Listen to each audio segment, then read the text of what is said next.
Assalamualaikum warahmatullahi wabarakatuh. Kami dari kelompok 3 pada tugas mereview sebuah buku. Kami mereview buku yang berjudul Kami Bukan Sarjana Kertas. Di sini kami beranggotakan ada 11 orang, yaitu yang pertama ada Indah, yang kedua ada Keke, yang ketiga ada Herma, yang keempat ada Widya, yang kelima ada Oki, yang keenam ada Alda, yang ketujuh ada Alpa, yang ke-8 ada Sapnur, yang ke-9 ada Dila, yang 10 ada saya sendiri, Alga, yang terakhir ada Akbar. Pada buku yang kami review ini, yang pertama ada Indah. Indah dia berperan sebagai Ibu Lira. Terus Keke dia berperan sebagai Ogi. Herma dia berperan sebagai Ranjau. Widya berperan sebagai Juisa. Dan Oki berperan sebagai Gala.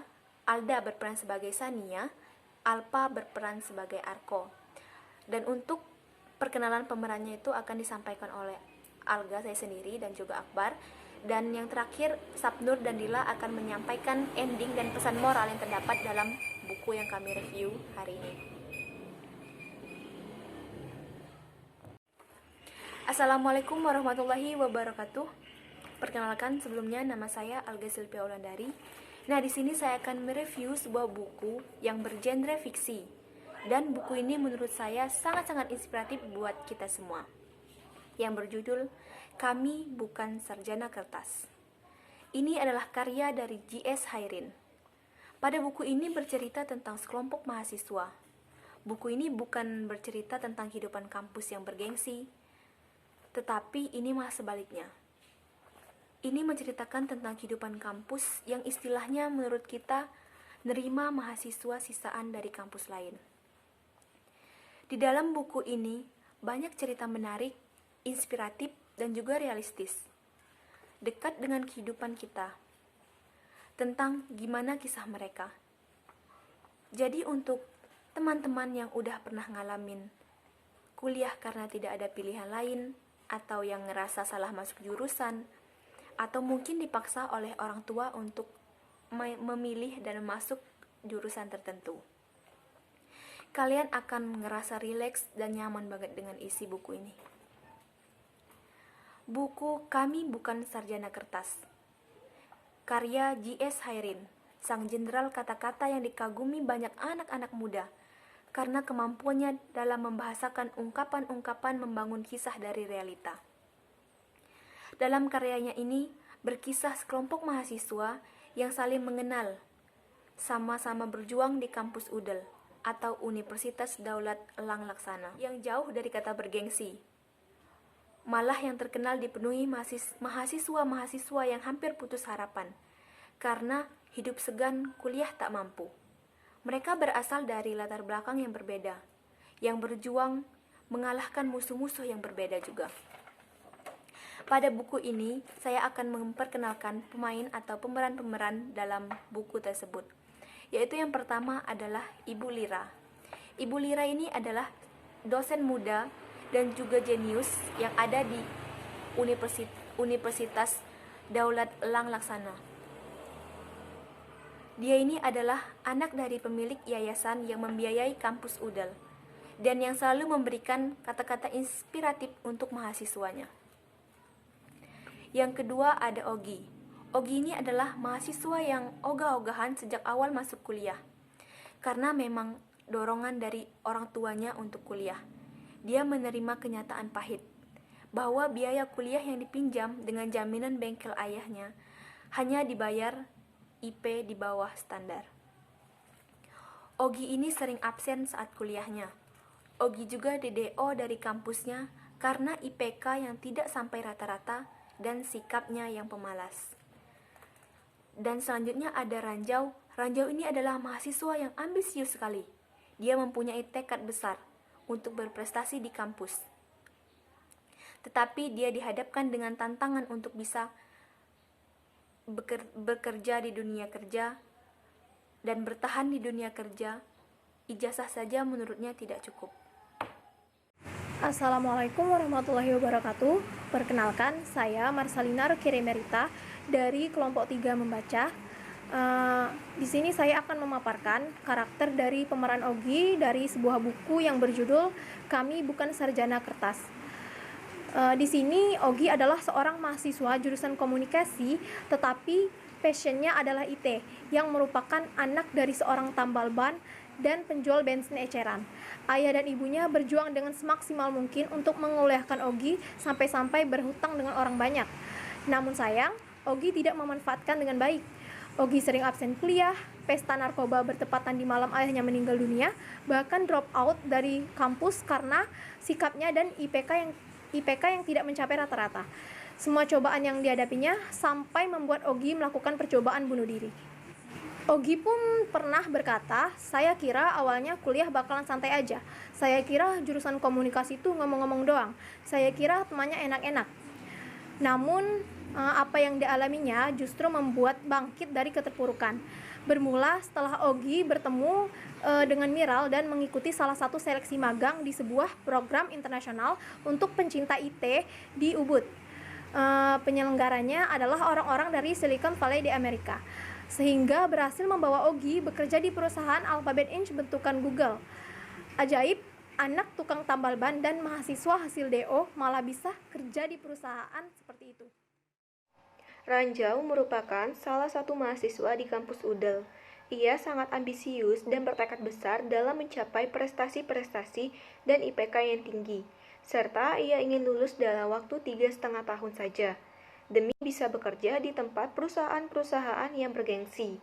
Tetapi ia dihadapi dengan tantangan, kenyataan bahwa ia mendapat nilai seadanya untuk bisa bertahan di dunia kerja. Bahkan setelah lulus tidak ada perusahaan yang memanggilnya untuk diinterview. Tetapi berkat KKN dan wawancara dengan Nenek Anjali mengantarkannya menjadi seorang reporter yang dikenal masyarakat dalam layar kaca. Meskipun harapan menjadi pegawai di perusahaan multinasional harus terkubur, bahwa Ranjau bersyukur karena Nenek Anjali adalah pembuka rezekinya. Novel Aku Bukan Sarjana Kertas ini diceritakan salah satu karakter yang bernama Arko. Nah, jadi Arko ini adalah salah satu mahasiswa ekonomi kampus UDEL yang tergabung dalam satu kelompok bersama Ogi, Ranjau, Gala, Juwisa, dan Sania di kelas konseling Ibu Lira. Nah, jadi Arko ini ialah seorang mahasiswa perantau yang terkesan menikmati perkuliahan sambil bekerja sebagai fotografer, juga bertaruh besar demi masa depan keluarganya. Jadi ayahnya sudah meninggal dan ibunya hanya petani serabutan di kampung yang letaknya ada di ujung Sumatera. Jadi ia dikuliahkan oleh pamannya yang seorang supir bus antar provinsi. Tanpa mengambil kerja sambilan sebagai fotografer, Arko tidak akan bertahan. Nah, lalu di tahun-tahun terakhirnya Arko semakin aktif dalam mengikuti kompetisi fotografi, sehingga tidak menyelesaikan kuliahnya di semester 10 karena sibuk mengikuti lomba fotografi. Kini Arko sudah memiliki pelanggan tetap untuk memakai jasa fotografinya dan karya Arko yang lainnya sering disajikan dalam pameran. Pemeran selanjutnya yaitu Juwisa. Juwisa adalah seorang mahasiswa jurusan arsitektur di kampus UDEL yang ayahnya hanya bekerja sebagai seorang pengemudi ojol dan kesulitan membayar kuliah. Pada suatu ketika, di tahun kedua kuliah, ayah Juwisa tidak sanggup lagi membayar kuliah. Juwisa akhirnya dinikahkan oleh seorang pria yang ia sendiri tidak mengenalinya. Di samping ia benar-benar ingin kuliah, Juwisa bingung dan ingin memberontak. Di hadapan calon mertuanya, ia menyampaikan bahwa ia tidak sanggup untuk menyelesaikan masalah ini sampai ke jenjang pernikahan. Karena ia tidak mau menjadi seorang perempuan yang hanya bisa beraktivitas di dapur, sumur, dan kasur. Tetapi tak lama kemudian, Bu Lira dan teman-temannya datang ke rumah Juwisa. Mereka membawa sebuah pesan bahwa Juwisa mendapatkan beasiswa penuh hingga lulus. Beasiswa ini merupakan beasiswa kerjasama antara kampus UDEL dengan perusahaan PT Sinar Gentara. Ayah Juwisa mengusap wajahnya sendiri seakan mengakui apa yang ia lakukan adalah salah. Semua terjadi begitu cepat di rumah Juwisa.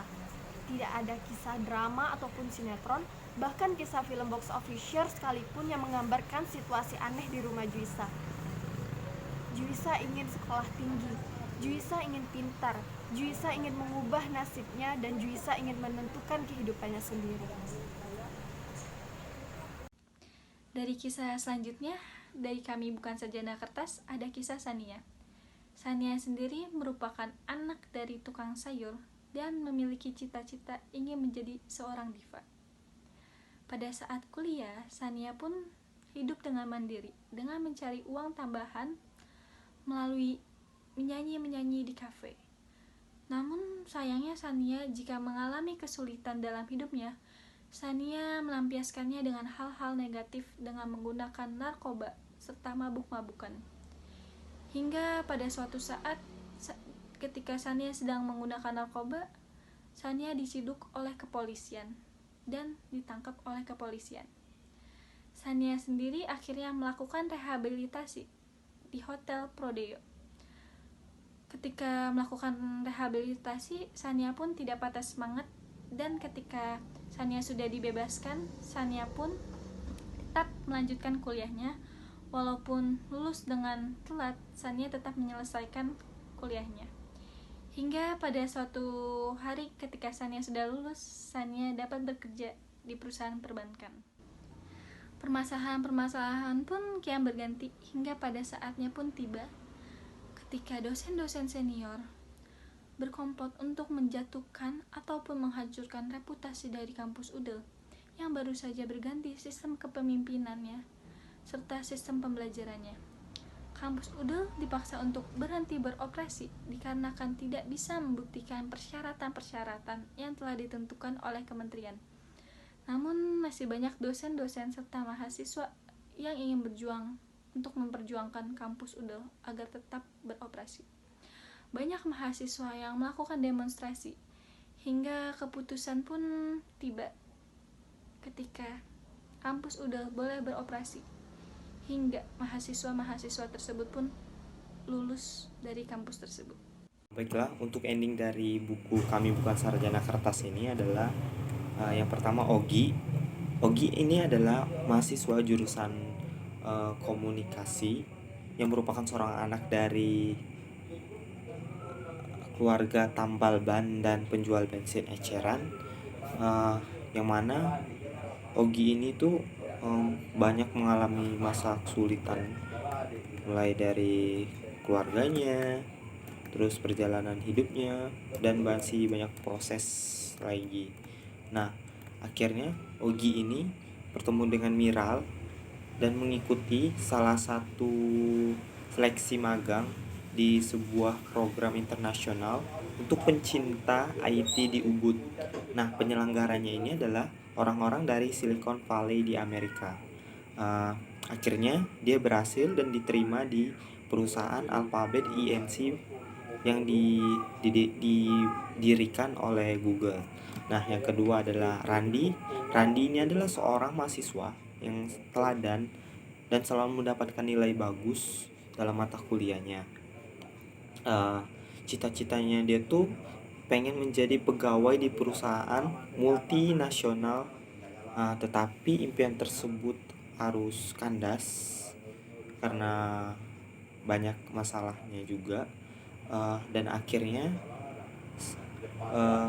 dia waktu KKN itu mewawancarai seorang nenek ini bernama Nenek Anjali.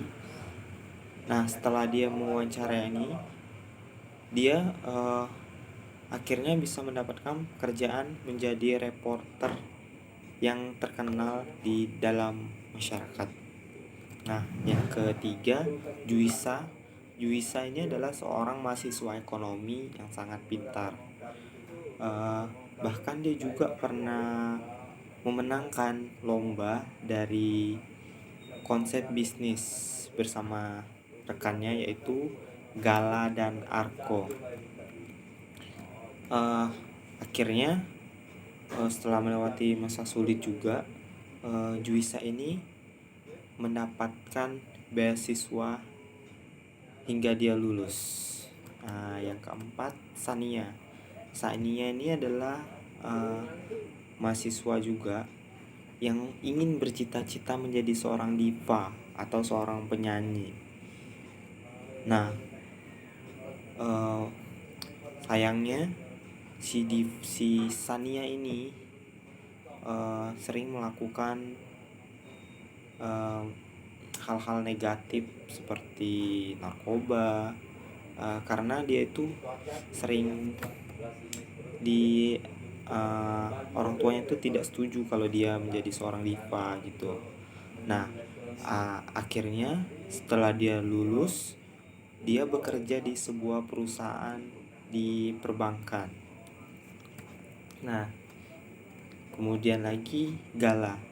Gala ini adalah seorang mahasiswa arsitektur, eh, yang mana ayahnya adalah seorang pemilik perusahaan ternama di Indonesia. Eh, tetapi pada akhirnya juga Gala menjadi seorang relawan di sebuah organisasi gerakan mengajar di pedalaman. Yang terakhir adalah Arko. Dia adalah seorang mahasiswa rantauan yang memiliki skill di bidang fotografi. Arko ini juga sering menjual jasanya sebagai fotografer, dan juga karya-karyanya sering ditampilkan di dalam pameran. Nah, akhirnya juga Arko ini diterima di sebuah perusahaan yang mana dia memiliki kemampuan yang bisa dia jual kepada perusahaannya tersebut. Pesan moral yang dapat kita ambil dari buku ini yang pertama ialah jangan sia-siakan usaha dan perjuangan dari orang tua. Yang kedua, jangan merasa bahwa kamu adalah satu-satunya orang yang memiliki masalah dan ingin mengakhiri hidup kamu tanpa memikirkan ke depannya dan tanpa memikirkan resiko yang terjadi. Yang ketiga, buku ini menjadi evaluasi bagi semua pihak, bagi kita semua, di mana bahwa pendidikan ialah pertolongan bersama. Siapapun kamu, apapun pekerjaan kamu, jika kamu berpendidikan di tempat manapun dengan usaha dan kerja keras, kamu akan berhasil.